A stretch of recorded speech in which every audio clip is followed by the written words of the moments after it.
Hello everyone.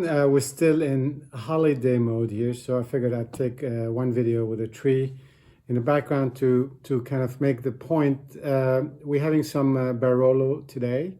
It's the winemaker is the Corino family, and it's a 2010 from the Giachini vineyard in La Mora, Piedmont.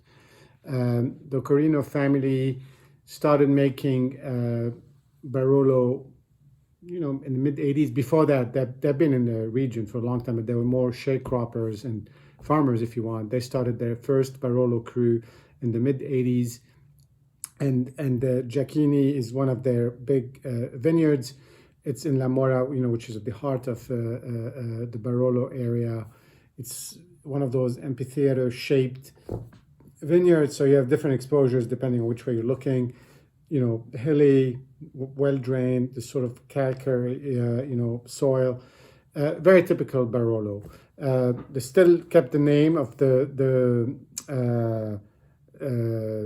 Corino name, even though the family split in 2005, and one of the sons, Giovanni, took the. Sorry, not Giovanni. His name is.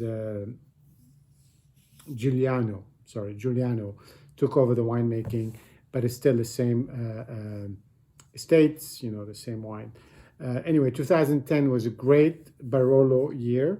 If anything, this may be a little young, but listen, 10 years, we can't really wait forever, and it's a holiday, so I had sort of the desire to try to something nice that we can enjoy over a few days.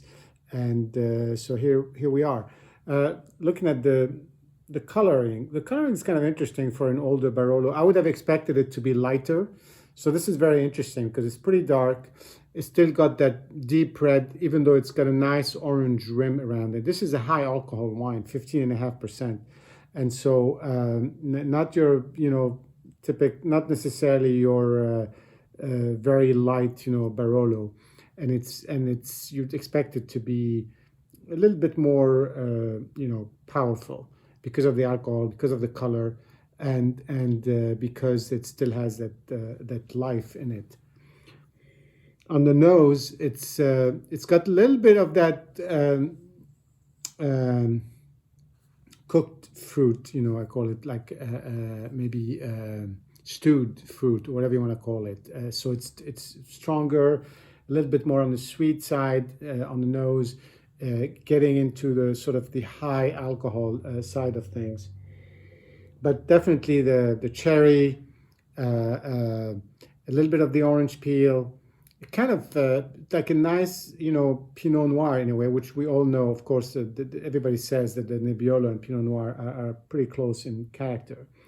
And it's got also that sort of leather, maybe a little bit of underbrush,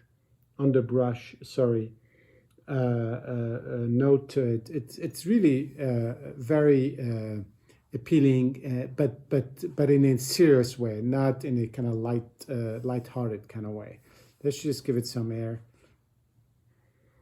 The cherry comes right on top here, no pun, and the alcohol is really there, so you get that ethanol, and not methanol, sorry, the ethanol as sort of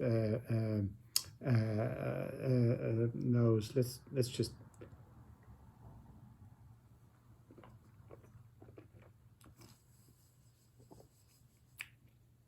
The finish is great, and it's like a two-stage finish. You have a finish, and then you think it's gone, you're kind of done with the alcohol or whatever, and then there's just like a drop of fruit that jumps right in at the end, right after the first wave, which is very interesting. Maybe it's the way I swallowed it, but I definitely felt that. It's very harmonious. Again, it's a strong, powerful, deep wine that is that you can enjoy at the same time. It's pretty harmonious, so it has come together. I think it's ready to be drunk, and you can probably keep for another 4 or 5 years. but you don't tell yourself, oh my God, it's not quite there yet. I wish I had waited a little bit longer. So I think this worked out really well for us. I'm going to take another sip.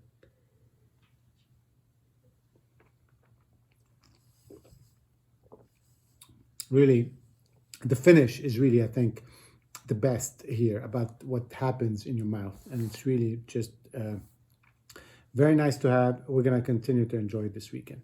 Cheers and Happy New Year, everyone.